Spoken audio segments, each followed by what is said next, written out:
விஜய் நடிகராகத்தான் இருக்கிறாரை தவிர இன்னும் தலைவராகவில்லை என்று நாஞ்சில் சம்பத் விமர்சித்துள்ளார். சென்னை தாம்பரத்தில் வக்பு வாரிய திருத்த சட்டத்தை அமல்படுத்த எதிர்ப்பு தெரிவித்து மனிதநேய மக்கள் கட்சி சார்பில் ஆர்ப்பாட்டம் நடைபெற்றது. இதில் திராவிட சிந்தனை பேச்சாளர் நாஞ்சில் சம்பத் கலந்து கொண்டு உரையாற்றினார்.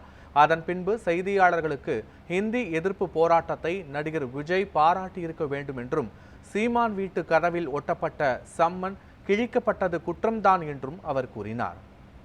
ஒரு மதசார்பற்ற தன்மைக்கு இந்த வக்பு போர்டு சட்ட திருத்தம் மிகப்பெரிய ஆபத்தை உருவாக்கும் என்று நான் அஞ்சுகிறேன். இந்தியாவினுடைய பன்முகத்தன்மையை பாதுகாக்கக்கூடிய பொறுப்பைத்தான் ஒன்றிய அரசு மேற்கொள்ள வேண்டுமே தவிர அதை ஊனமாக்கக்கூடிய முயற்சியில் ஒன்றிய அரசு செயல்படக்கூடாது என்பதை நான் வலியுறுத்தினேன். இந்தியா ஒரு மதசார்பற்ற நாடு, ஒரு பன்முகத்தன்மை உள்ள நாடு, ஜனநாயகம் செழித்து கொழித்து வளர்ந்த நாடு.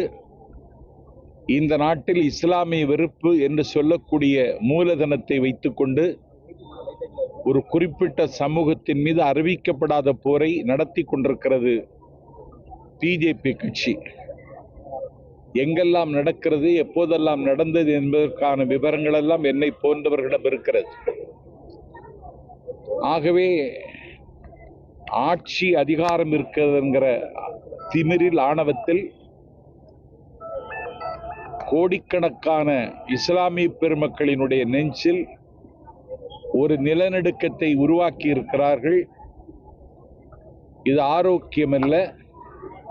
வக்பு போர்டு திருத்த சட்டத்தை திரும்ப பெற வேண்டும் என்று ஒன்றிய அரசை நாஞ்சில் சம்பத் கேட்டுக்கொள்கிறேன்.